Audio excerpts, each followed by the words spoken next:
que es un poquito lo que pasa con el periodismo deportivo en México. O sea, les estás dando el producto del que vive el canal de televisión para el que trabajan, ¿no? Sobre todo en otros canales especializados en deportes. Ellos mismos tienen un empleo porque hablan sobre el deporte más popular del mundo y sin embargo lo patean y lo golpean. Está Cabrón Podcast. Diálogos y negocios con Luis Valls. El episodio de hoy, Guillermo Alegret. Hola amigos, ¿cómo están? Un nuevo capítulo de Está Cabrón, pero se puede. Hoy nos acompaña don Guillermo Alegret, conocido como Memo Alegret. A lo mejor. Amigo de casa hace muchos años y de personales. Memo tiene la posición como director de Relaciones Públicas de la Federación Mexicana de Fútbol y Relaciones Institucionales. Está cabrón, pero nos vamos a divertir. Sí, seguro, siempre. Porque al final creo que siempre se puede, ¿no? Y parte de este podcast es sí presentarle a la gente lo que es la realidad de la talacha del día, ¿no? Y quitarles un poco la ilusión de que todo es fácil, ¿no? Sí. Y que siempre uno pasa y que yo voy a poder. Y no, yo creo que hay muchas coladeras abiertas y parte de la función de este podcast es como decir, es por la derecha, es por la izquierda. No te vayas a caer, ¿no? Qué bueno. Platícanos, ¿quién es Guillermo? A ver, yo soy Memo. Tú sabes que a Guillermo Alegret casi nadie lo conoce. Nadie lo conoce. Todo el mundo conoce a Memo Alegret. Y pues yo, Memo, he trabajado, como bien lo decías hace rato, muchos años en el área de marketing, fundamentalmente en el área de productos de servicio, de productos y servicios, productos de consumo y servicios. Pasé por empresas como Colgate-Palmolive, Unilever, Chocolates La Azteca, que después se fusionó, bueno, fue vendido a Nestlé, en fin, muchas empresas de productos de consumo. Estuve un rato en el sector automotriz, cuando llegó Fiat a México, pues no la primera vez, sino más bien la segunda vez. Y después de ahí me pasé a TV Azteca, en donde trabajé 20 años y donde pues ahí el marketing es bien diferente porque ahí haces marketing para un producto bien diferente. No, es un producto, no es un servicio, es un producto audiovisual que no se parece en nada a lo que había trabajado antes, ¿no? Pero estuve 20 años en TV Azteca. Estando en TV Azteca, en mis últimos años fundé junto con otros socios una empresa de espectáculos y entretenimiento, que al poco tiempo me llevó a salir de TV Azteca para poder dedicarle un poco de tiempo al arranque de esta empresa de espectáculos que por suerte sigue operando y sigue muy bien a pesar de... Es un éxito, ahorita le decimos el nombre. Sí, a pesar de la pandemia y de cosas que sufrimos mucho, de los que... Bueno, sufrimos mucho todos, pero estábamos en el medio de entretenimiento más. Y desde hace 5 años trabajo para la Federación Mexicana de Fútbol, hasta hace unos meses como director de Mercadotecnia y Ventas, y recientemente fui nombrado a otra posición, la que tú decías, como director de Relaciones Públicas e Institucionales. Bueno, como ya se dieron cuenta, de marketing sabe mucho. Y para enfocarnos un poco con toda tu experiencia, y al final hablaremos de la Federación Mexicana de Fútbol, que creo que es la parte que va a ser más sensible, porque pues, somos futboleros, digo, la verdad. Este país es futbolero, mundo es futbolero. Este mundo es futbolero y creo que tiene un tamiz diferente en el trato, en el manejo, pero creo que va a ser muy interesante. Pero dentro de toda tu experiencia de marketing, la importancia para el emprendedor de entender de cómo vender. Correcto. ¿Tú qué consejo les dirías o cuál es tu punto de vista de lo que has visto hoy, de los emprendimientos que conoces? Correcto. De los que leemos, ¿no? Correcto. Rappi, todos ellos. ¿Hay un hilo conductor del éxito en el tema de marketing? A ver, te voy a decir, sí, lo primero que pasa con el marketing es esta gran polémica sobre si el marketing genera necesidades o detecta necesidades. Ok. ¿No? ¿Por qué? Porque tú cuando haces un comercial, antes de se hacía en televisión, hoy la televisión de repente ya no tiene tanto peso para el efecto publicitario, ¿no? Para el efecto del posicionamiento de un producto, de una marca. Entonces, oye, ¿qué voy a hacer? Voy a lanzar un detergente con chispas azules y le voy a crear la necesidad al consumidor de consumir, valga la redundancia, este detergente porque por las chispas azules le va a dejar la ropa más blanca, o estoy entendiendo que el consumidor o la consumidora tiene la necesidad de tener un detergente mejor que el que tiene en este momento y entonces hay que agregarle ciertos elementos que son las chispas azules para que le deje la ropa más blanca, ¿no? Entonces, la gran primera polémica que hay alrededor del mundo del marketing es ¿para qué sirve el marketing? ¿Para generar una necesidad o para satisfacer una necesidad que existe, pero que no ha sido descubierta? Y yo soy fiel creyente, y más con lo que tú dices, con todo lo que ha ido surgiendo actualmente, es que hay miles de necesidades que no han sido descubiertas o que no han sido detectadas y que justamente el marketing es una manera para poder detectar necesidades y entonces poder tener productos que llenen esas necesidades y entonces vas a poder vender con mayor facilidad. Tú lo dijiste al principio, no es fácil, nunca será fácil, pero si detectas una necesidad específica en el mercado, va a ser más fácil que tu producto o tu servicio tenga éxito, a que si te lanzas a ver si pega o no pega, o con la esperanza de que la gente un día demande tu producto y diga, pues mira qué buena idea que lanzaran, eso no se me había ocurrido y ahora pues me lo voy a comprar, ¿no? O sea, es más fácil cuando empiezas por detectar una necesidad muy específica. A ver, uno de los 4 pilares para mí del emprendimiento, uno de los 4, es encontrar un producto que no existe en el mercado.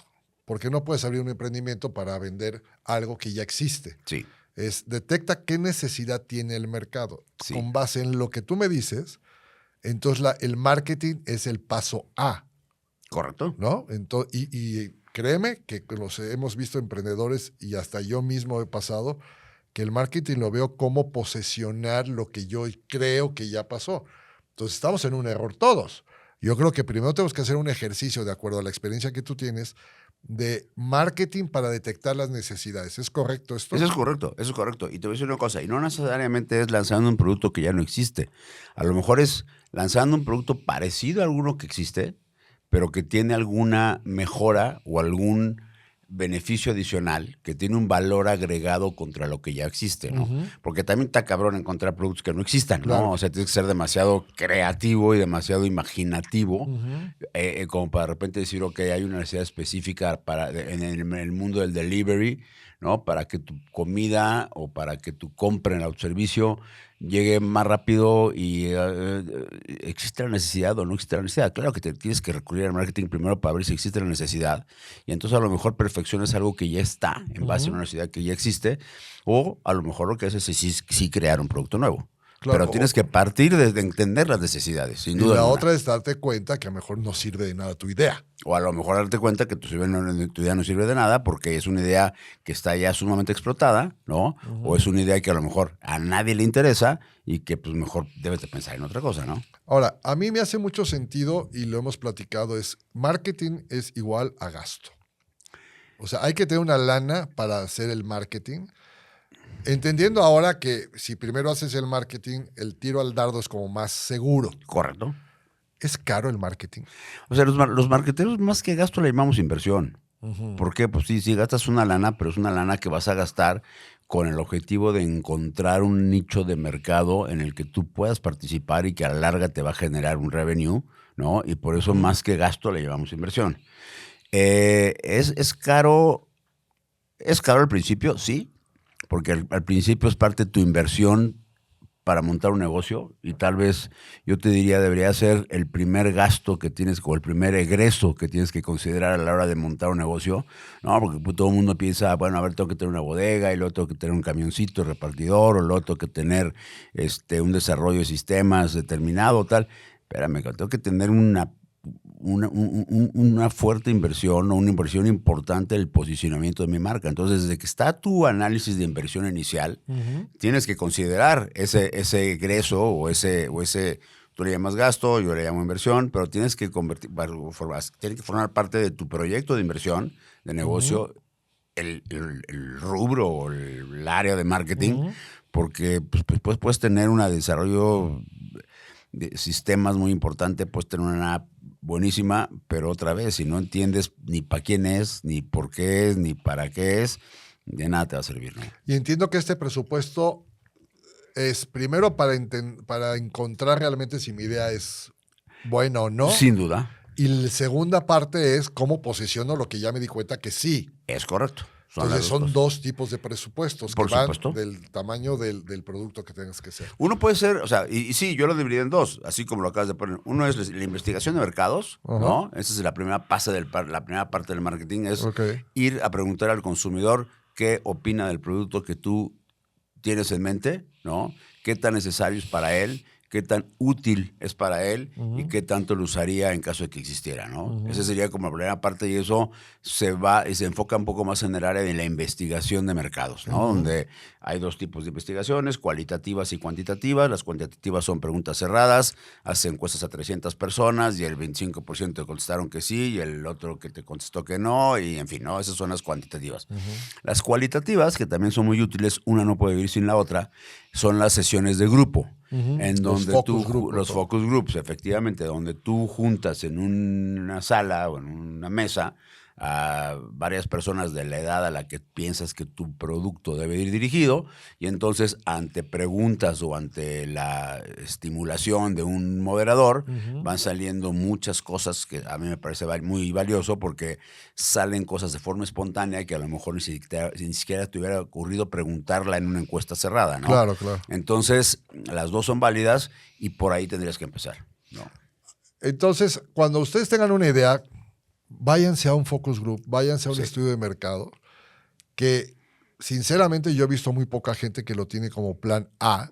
Decir, oye, a lo mejor no con el concepto de un estudio de mercado. Yo he visto que falta esto. Yo he visto que quiero comprar, pero no hay esto. Entonces entiendo que pueda ser un producto y a veces van mucho más rápido en tener el producto que hacer el estudio de mercado si realmente puede ser escalable, porque otro de los 4 factores del emprendimiento, para mí en lo personal, es que sea escalable. Tú vas a poner un emprendimiento para vender 100 bolsas de algo, pues la verdad no va a funcionar por mucha necesidad que tenga el mercado. Por supuesto. Porque en el mercado hay productos que son necesarios y no existen y son de alto volumen y hay otros que son de poquito volumen que pues la verdad pues no es un tema.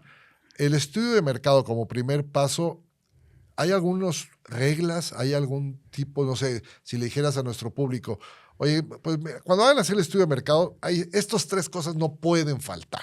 Okay. Ahora, la primera que no puede faltar, o sea, lo primero que tienes que hacer es tú, antes inclusive, fíjate, replanteando o reconsiderando mi respuesta, lo primero que tienes que definir antes de ir a hacer el estudio de mercado es a qué público te quieres dirigir.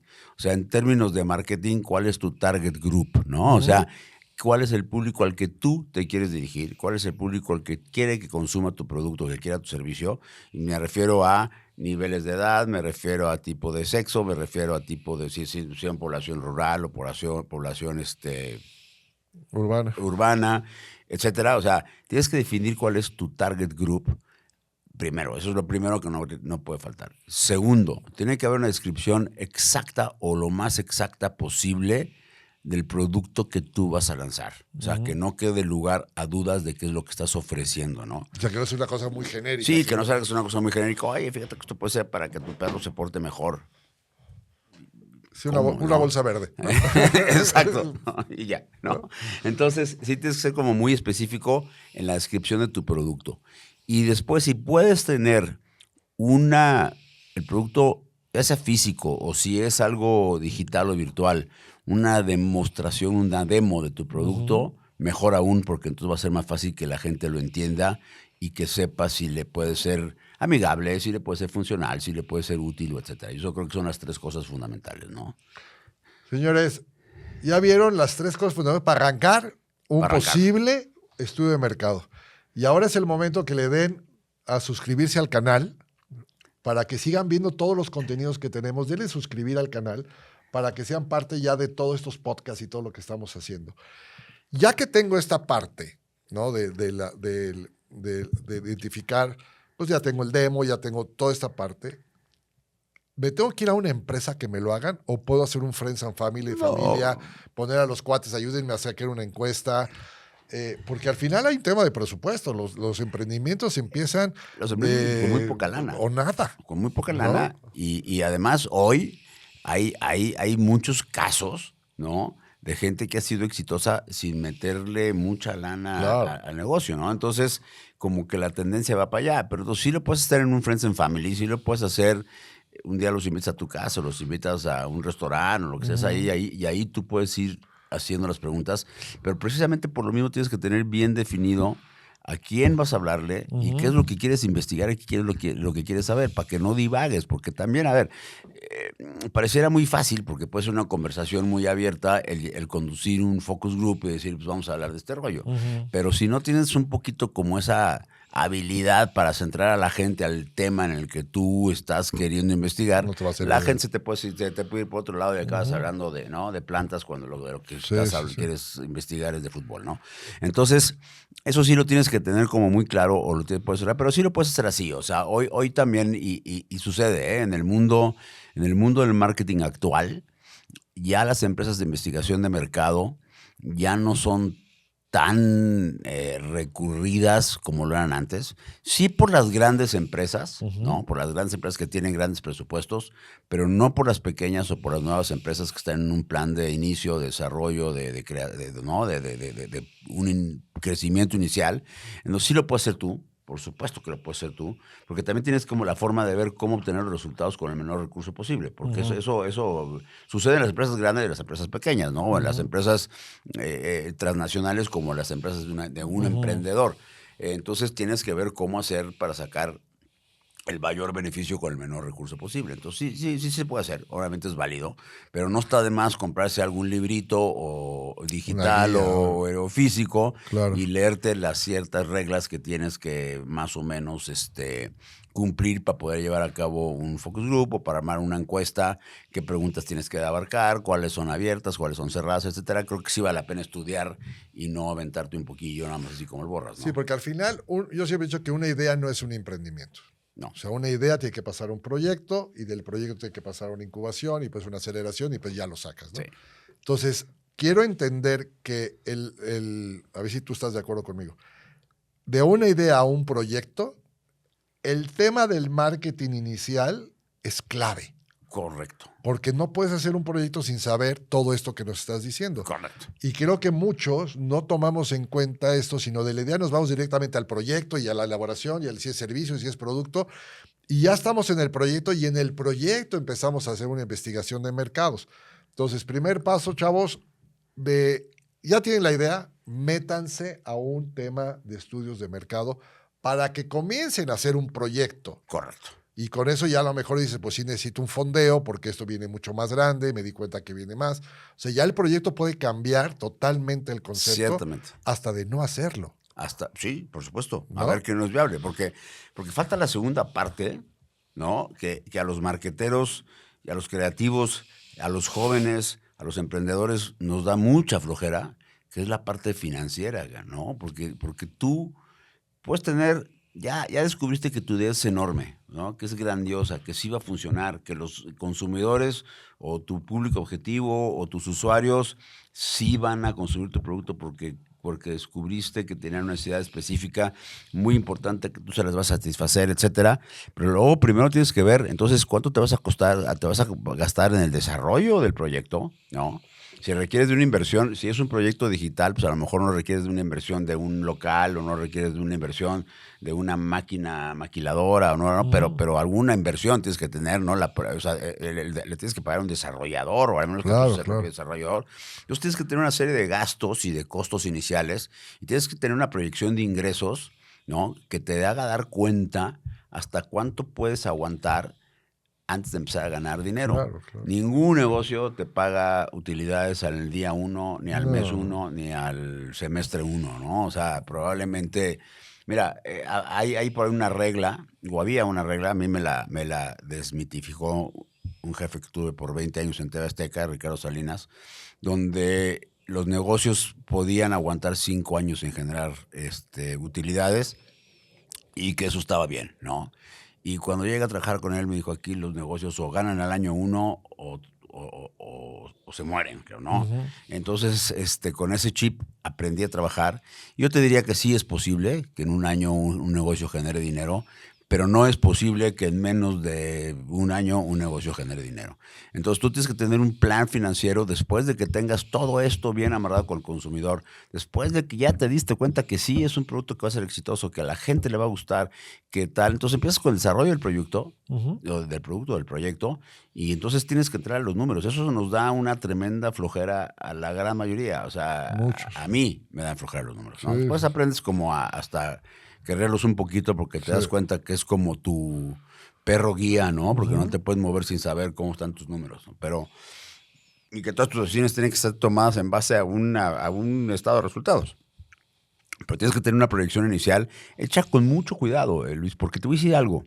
Dicen por ahí, hay una frase que es muy cierta, que dicen que el Excel lo aguanta todo, ¿no? Todo. Entonces tú puedes inventar lo que quieras de ventas y entonces decir, no, hombre, es un negocio que sí me va a dar, pero tienes que ser muy cuidadoso con que esas ventas esos ingresos que estás generando, que estás presupuestando, sean reales, se puedan dar y saber cómo se van a dar y por dónde van a llegar, ¿no? Porque voy a tener 10 seguidores en la primera semana, para el mes ya voy a tener 1,000 seguidores, para los 6 meses voy a tener 1,000,000 y entonces sí puedo llegar a los 10 millones en un periodo de un año, pues sí puedo llegar, pero ¿cómo voy a llegar a esos 10 millones de seguidores? ¿No?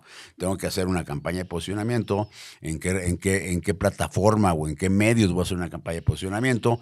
Tienes que tener, o sea, todo va atado a primero, conocimiento del consumidor. Segundo, un conocimiento de cuál va a ser tu realidad económica en tu negocio, ¿no? Y después de ahí partir y ver cómo lo va a hacer para llegar a los números que presupuestaste. Claro.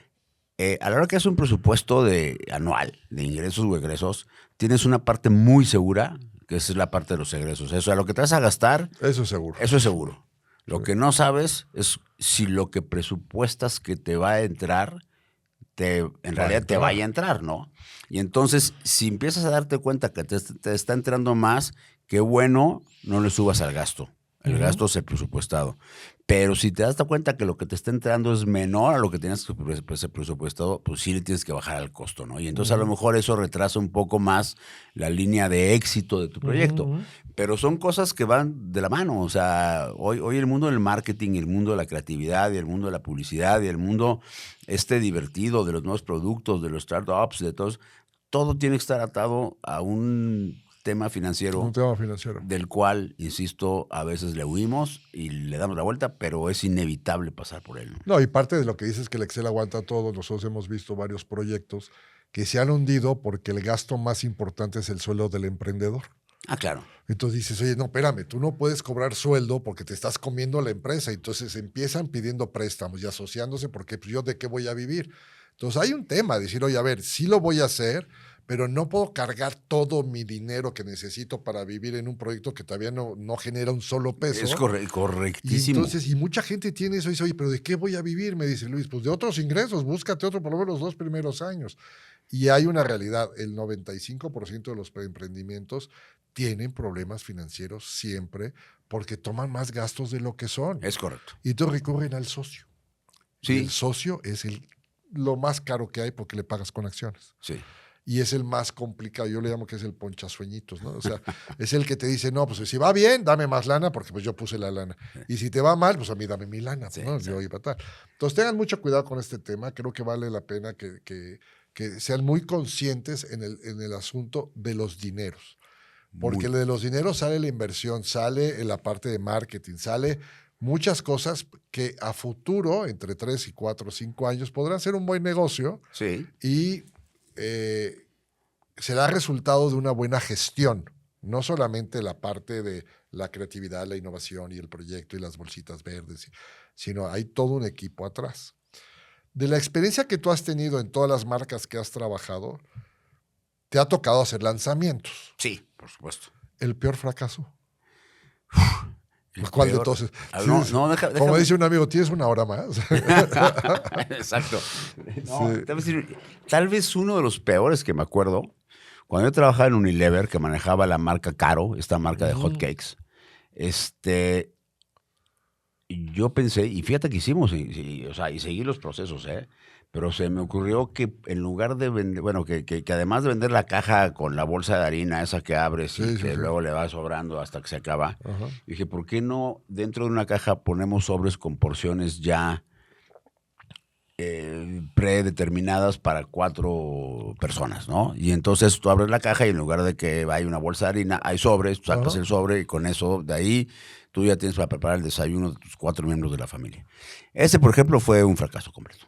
Pero es buena idea. Pues a ver, la idea era buena y fuimos a hacer, o sea, los focus groups y llevábamos a gente. En aquel entonces trabajamos en Unilever y había una cocina ahí donde hacíamos focus groups, no nada más era hablados, a ver, Está ven, bien y hecho. prepara y todo, muy, muy bien hecho y no resultó. O sea, hasta lo que está bien hecho puede ser que falle. Hasta lo que está bien. Imagínense cuando no sí, lo hagan bien. Sí, exactamente. La posibilidad Sí, de sí. fracaso es altísimo. Porque además te voy a decir una cosa, a lo mejor el producto estaba bien, tal vez lo que haya fallado, y no lo sé,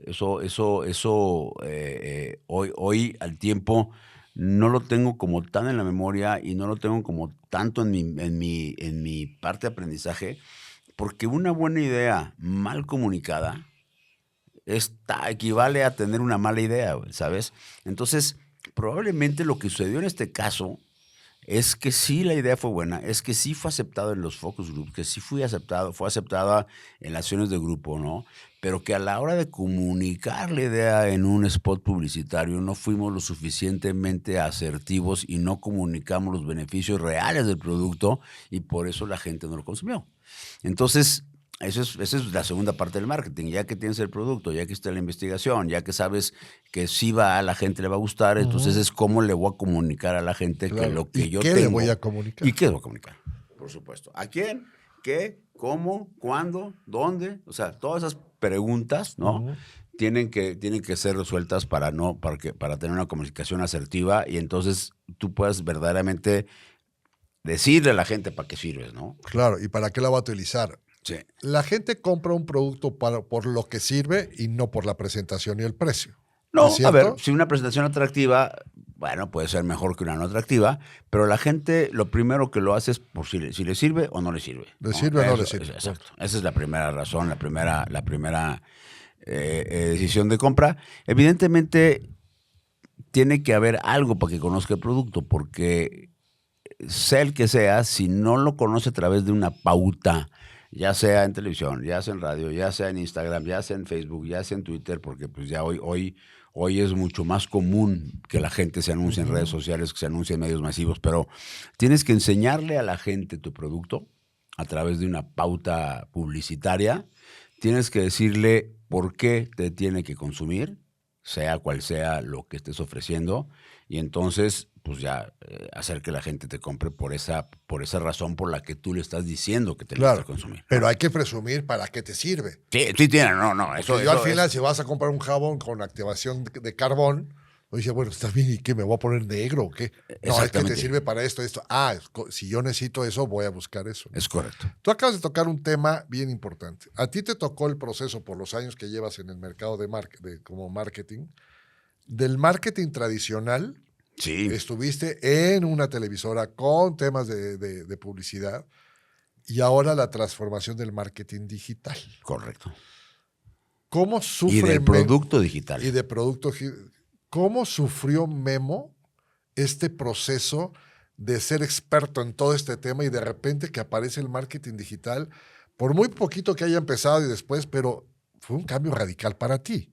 Un cambio absolutamente radical. ¿Y cómo sufrió esto, Memo? Ver, porque al final te vuelves que ya no sabes nada. A ver, es que te voy a decir qué pasa y es muy chistoso. O sea, el marquetero en este proceso resulta tener el mismo problema que puede tener un médico que no se actualiza en los sistemas modernos o en los sistemas actuales de curación o de nuevas medicinas o de nuevas vacunas, ¿no? El otro día, no quiero salir del tema, pero por ahí en unos temas de la federación, justamente en esta posición de relaciones públicas, platicaba con unos laboratorios que quieren como hacer una campaña en el fútbol porque están lanzando una vacuna para la prevención del papiloma humano, ¿no? Entonces, bueno, a ver, eso para un médico puede ser tan choqueante como para alguien que estaba acostumbrado a los medios tradicionales, ¿no? O un mismo abogado, la ley cambia. O sea, es igual de difícil, ¿no? Y es igual de complicado, porque tú de repente estás acostumbrado a que lo que la rompe es la televisión y que tienes que hacer spots de 20 segundos, ¿no? Y que entre la frecuencia y el alcance se te va tu estrategia de medios y tu estrategia de comunicación. Y de repente hay alguien que te dice, oye, espérate, güey, tú ya no te puedes anunciar en televisión porque tú tienes un producto, volvamos al caso del detergente, y lo anuncias en una telenovela, que puede ser la más vista de este momento, tu desperdicio es como del 80% de la audiencia.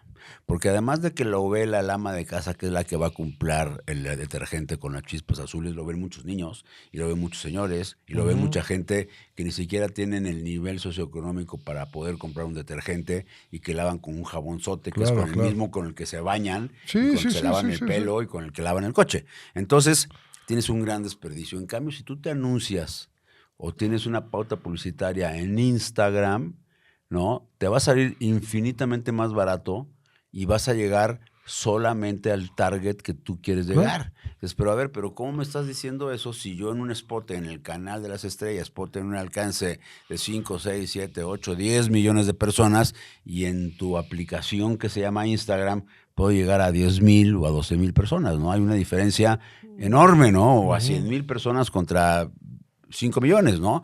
Entonces, cuesta mucho trabajo entender, uno, que los medios masivos y que los medios tradicionales ya no son tan efectivos como lo eran antes. Dos, que tu comunicación tiene que ser, o sea, tienes mucho menos tiempo, mucho menos espacio para comunicar. Porque 20 segundos de un spot comercial, que tú dices, oye, 20 segundos no son nada, ¿no? O sea, 20 segundos pasan muy rápido. Para comunicar una idea sí puede ser mucho tiempo, ¿no? De hecho, la mayoría de los spots hasta la actualidad siguen midiendo o durando 20 segundos, ¿no? Claro. Pero de repente, pues tú tienes la oportunidad además de anunciarte, o sea, vas a meter un anuncio en Instagram donde a lo mejor no puedes poner un video, tú lo tienes que resumir en una frase corta, ¿no? Porque también si pones ahí una literatura, te brincan y no te lee nadie, entonces de repente tu idea la tienes que comunicar de una manera mucho más corta, mucho más simplificada, mucho más sencilla, pero mucho más efectiva. Entonces, claro. Es muy difícil, ¿eh? O sea, tienes que adaptarte a las nuevas tendencias de comunicación, a las nuevas tendencias de la gente. O sea, hoy nosotros lo vemos y me adelanto un poco al tema del fútbol, pero de las pocas cosas que se ven en la televisión en vivo hoy, si no es que la única, son los deportes, ¿no? En general, ¿no? Es lo único que tú ves en vivo en la televisión y es lo único que ves a la hora que te lo pone la televisora porque pues, es cuando te debes enterar. Pero todo lo demás normalmente lo ves, lo consumes a la hora que tú lo quieres consumir, ¿no? Y eso ya cambia completamente todo en el mundo de la oferta de servicios, en el mundo de la oferta de productos y en el mundo de la oferta del marketing en general, porque entonces, ¿cómo le voy a hacer yo anunciante o yo emprendedor o yo dueño de una marca o de un producto para anunciarme en una telenovela del canal de las estrellas cuando la gente a lo mejor no la va a consumir toda al mismo tiempo, ¿no? O sea, a lo mejor sí lo consumen los mismos 10 millones de personas, pero unos en la mañana, otros en la tarde, otros en la noche, se te va a diluir por ahí. Entonces, esto es sumamente importante y sumamente relevante. Y la segunda cosa es que hoy el tema de la segunda pantalla es también una cosa sumamente, no preocupante, es algo que hay que entenderle perfectamente bien, porque hoy casi nadie, y me incluyo que no tengo nada estoy muy lejos de ser ni millennial ni muchas cosas, yo no sé qué generación seré, si baby boomer o no. Somos baby boomers. Por ahí por ahí andaremos. Usamos la segunda pantalla. Sí. O sea, estás viendo la televisión, estás viendo inclusive un partido de fútbol y estás o chateando con tus amigos que están viendo el mismo partido que tú, o te metes a ver una estadística, checando mails, o checando mails, o contando el WhatsApp de alguien que no sabe que tú estás interesado en el partido que estás viendo y te manda un mensaje en ese momento, o da el nombre de un jugador y te quieres meter a ver la estadística, ya no hay una sola pantalla, hay una doble pantalla. Entonces, tu capacidad de captar la atención de la gente se vuelve mucho más complicada. Y es más fácil que te claves en la pantalla chiquita Mucho más que fácil. en la pantalla grandota. A ¿no? mí me pasa en lo personal, el partido los partidos estos de las semifinales, yo con escucharlo, aunque esté viendo mi segunda pantalla, yo escucharlo. Lo escuchas. Y ya si de repente grita el comentarista, ya volteas a ver la tele. Exactamente. Pero no te metes todo el partido completo porque No. estás checando mails o estás viendo chats o te metiste al Instagram y a ver las fotos de tus amigos y cosas de ese tipo. Y ya es muy diferente el Pero tema. el marketing digital llegó para quedarse. Siento. Totalmente. El marketing digital llegó para quedarse por mucho tiempo y no sabemos si después vaya a evolucionar en otra cosa, ¿no? Ok. Y yo te pongo el ejemplo de cuando el entretenimiento en México era la radio, ¿no? La radio fue el primer, el primer entretenimiento que llegaba a las casas de las familias. Sí, y lo que las familias le tiraban era comprarse un aparato radiofónico para poder oír la W y poder oír una serie de programas que solamente se transmitían en radio. Y los presupuestos publicitarios estaban enfocados completamente a radio. Hay una anécdota, cuentan una anécdota que cuando Emilio Azcárraga puso su primer canal de televisión, que no fue el Canal 4, fue el Canal 2. El Canal 4 fue el primer canal de televisión en México, pero no era de él, no me acuerdo de quién era ese canal.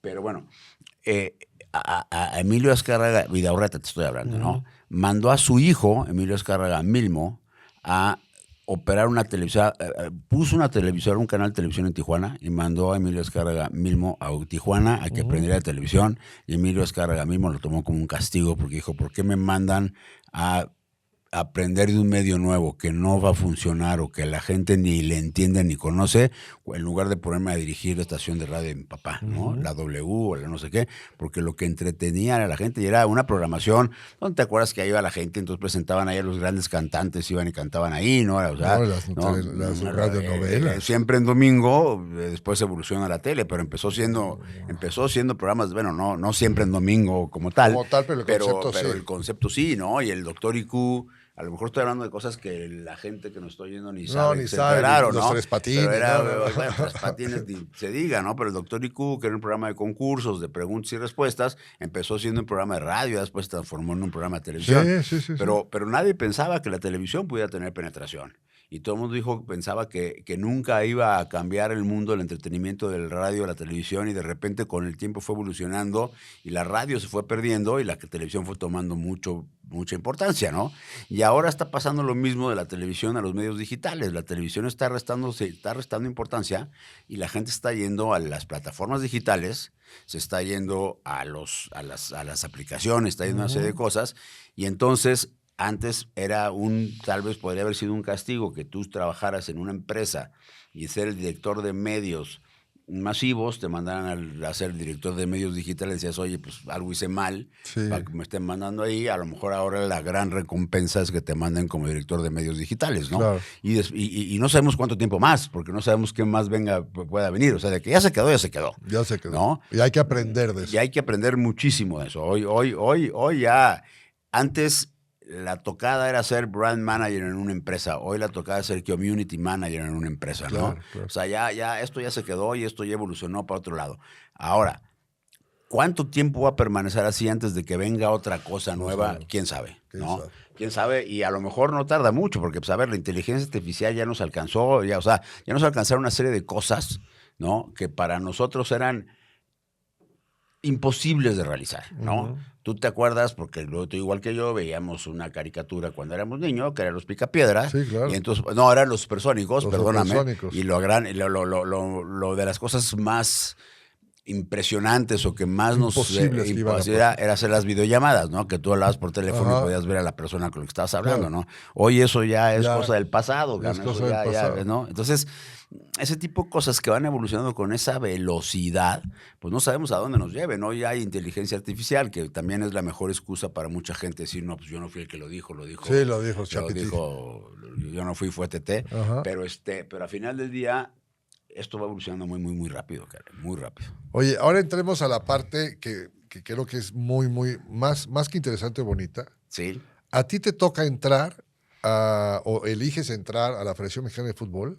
Sí. En donde emocionalmente, yo que te conozco, sí, debe ser extraordinario porque eres un gran fan del fútbol, gran conocedor del fútbol.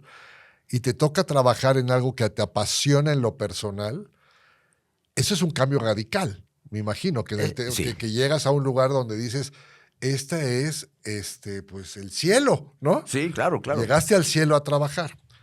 La Federación Mexicana de Fútbol y todo el tema futbolero y todos México somos pamboleros más que otros países. Hay una pasión que lleva las críticas altísimas para bien, para mal, para todo lo demás, ¿no?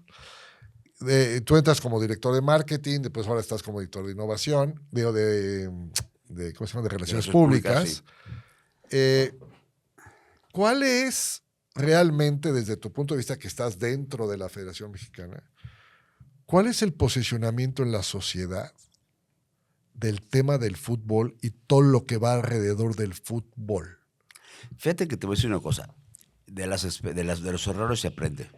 Yo lo primero que aprendí fue que el posicionar, o sea, el querer cambiar la narrativa de los medios, ¿te acuerdas que lo platicábamos hace unos días? El querer cambiar la narrativa de los medios de comunicación, la narrativa de los periodistas y querer hacerles ver de forma diferente al fútbol nacional era lo que iba a ayudar a que mejorara la imagen del fútbol, al menos en México. Y fue un error, porque verdaderamente esa narrativa no la puedes cambiar, ¿no? Porque hay una escuela que se desvirtuó, pero hay una gran escuela de periodismo que fundó José Ramón Fernández, ¿no?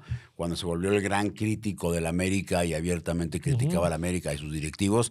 Y digo que se desvirtuó porque él, bueno, claramente decía, yo estoy en contra de la América, pero estoy a favor del fútbol, ¿no? Y hoy todos sus pupilos, ¿no? Y todos los que le aprendieron dicen, hoy nosotros estamos en contra del fútbol, ¿no? Sí, sí, entonces, o sea, se desvirtuó esa escuela a una narrativa que no sé, y de verdad trato de explicármelo y todavía no entiendo cómo, si yo te doy un plato de comida, tú lo pateas y prefieres patearlo y pisotearlo antes de comértelo, ¿no?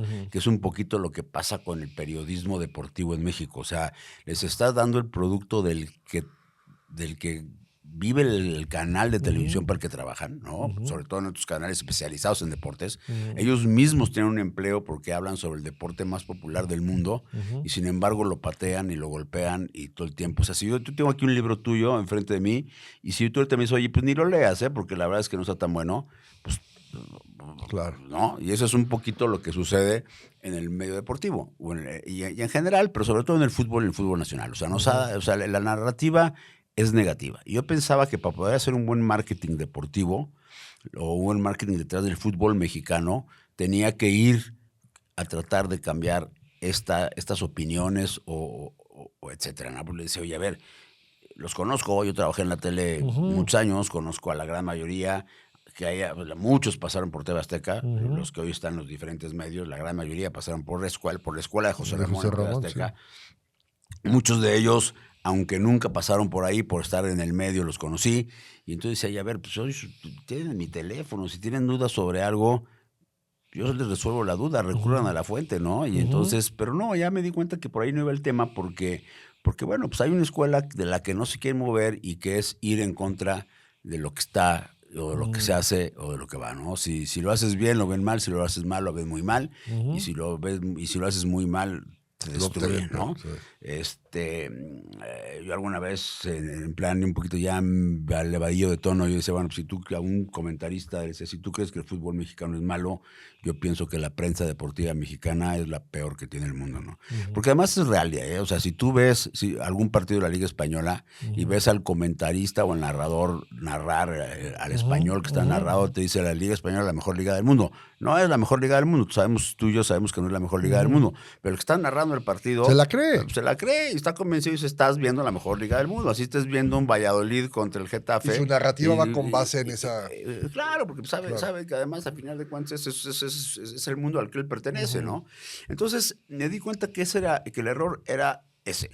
que la verdad para posicionar mejor el fútbol mexicano había que acercar más a la afición al deporte.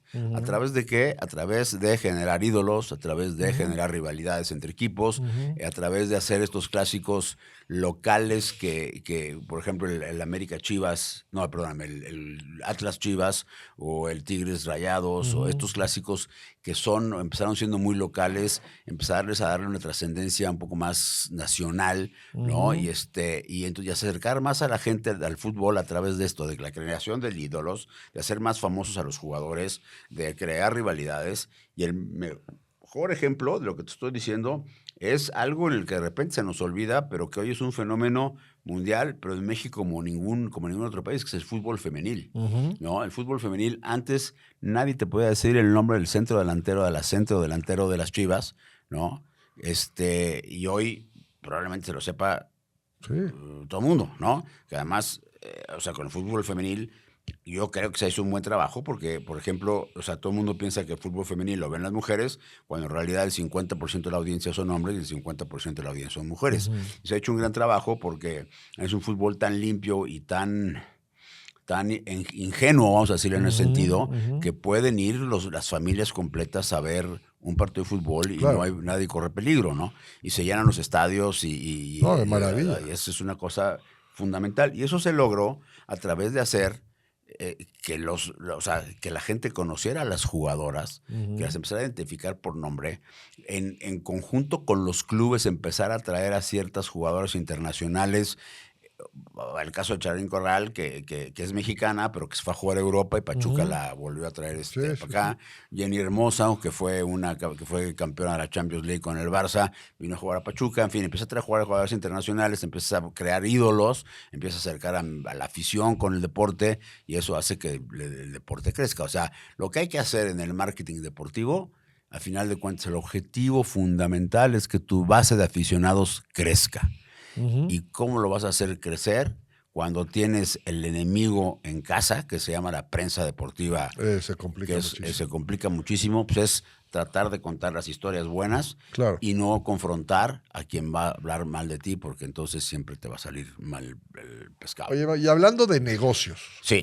¿Es negocio tener un equipo de fútbol? No, es negocio tener otros negocios alrededor de un equipo de fútbol. Porque lo que te genera alrededor. Lo que te genera alrededor, exacto, ¿no? O sea, un equipo de fútbol pierdes dinero seguramente. Sales a mano. A ver, otra frase célebre de mi maestro, de mi gran maestro Ricardo Salinas, es mucho se gana con no perder, ¿no? Y eso es lo que pasa un poco en el fútbol, mucho se gana con no perder, pero la mayoría de los equipos o salen tablas o pierden alguito de dinero al año. ¿Por qué? Pues porque es este tipo de negocios de los que hablábamos que no debe de pasar, donde el gasto es superior al ingreso, porque los salarios de los jugadores son altísimos, porque las cartas de los jugadores son altísimos, porque ficharon jugadores. Los estadios. Aquí en México ganan más los jugadores en México que en las ligas europeas. ¿No? La carta de un jugador, la de Kevin Álvarez, por ejemplo, que Pachuca vendió a la América en $14 millones, en Europa no hubieran pagado más de 2 por él, ¿no? Por ejemplo. Entonces, aquí hay un gasto muy importante, pero lo interesante y para lo que la mayoría de los dueños, todos los dueños de los equipos de fútbol quieren tener un equipo de fútbol, es por los negocios que les genera alrededor de un equipo de fútbol. El mejor ejemplo que te puedo poner es el del Grupo Pachuca, ¿no? Que por el equipo de fútbol en Pachuca, pues tienen un centro de convenciones, son dueños de un hotel en Pachuca, tienen el Museo del Fútbol, tienen el Salón de la Fama, tienen la Universidad del Fútbol, ¿no? Entonces tienen una serie de negocios, ¿no? Y que el equipo de fútbol es su primer posicionador de marketing para el resto de los negocios, ¿no? Y si sale a mano, ya la hicimos. Y está claro, y están repitiendo el mismo esquema en León, por ejemplo, ¿no? Y FEMSA lo tiene con el Monterrey, y Cemex lo tiene con los Tigres. Entonces son empresas que el equipo de fútbol, para ellos es un medio de marketing, de posicionamiento para que su marca o para que sus otros negocios sean beneficiados, ¿no? Esa es la verdad de las cosas. Pues qué maravilla, se nos va rapidísimo el tiempo, mi querido Memo. ¿A poco ya se acabó? Ya casi se acabó. No me digas, qué rápido. Oye, la gente si quiere verte, ¿tienes algunas redes sociales? Sí, todas mis redes son Memo Alegret. Memo Alegret. Memo Alegret. Alegret es como suena, alegre, con al final. Memo Alegret en Instagram, en Twitter, en Facebook. y en TikTok. Sí. Es lo mismo, estoy igual, como Memo Alegret. Y de verdad, síganlo. Pueden preguntarle, pueden tener muchas dudas. Creo que es un hombre que desde el punto de vista del marketing tradicional y del nuevo marketing se ha mantenido en el top por la capacidad de adaptación. Y eso es conocimiento y creo que les puede ayudar muchísimo. Y antes de terminar, siempre te entrego el libro. Cosa que me honra mucho. Sí. Gracias. Y la promesa está hecha y la goja. Y que te la pedí. Exactamente. Te la pedí un día. Muchísimas gracias. ¿No? Y hago una pregunta siempre al final a nuestros invitados, que es, Memo, llegas a tu casa, abres un cajón y te encuentras una fotografía tuya a los 14, 15 años. ¿Qué le dirías a ese Memo de 18 que le espera en la vida? A ver, yo lo que le diría a ese Memo de 18 es que va a tener en el camino muchas más causas para fracasar que para triunfar. Que va a tener más obstáculos, ¿no? Que vías libres para lograr lo que quiere. Pero que nunca deje de intentar romper el obstáculo y que tenga la seguridad en sí mismo y esta capacidad de creérsela él mismo para poder romper con los obstáculos y para poder superarlos y para poder llegar a donde quiere llegar. Este mensaje es para todos ustedes también. Hay que creérsela. Hay Sin que duda. romper todos los obstáculos que uno tiene, pero hay que prepararse, hay que tener muy claro qué quiero, cómo lo quiero, pasar y hacer todo el proceso. La gente que quiere meterse ahora en el tema de cómo hacer mejor marketing digital de sus productos. Gracias a ustedes que nos vieron. Recuerden, está cabrón, pero siempre se puede. Gracias, nos vemos en el próximo capítulo. Bye. Gracias, adiós.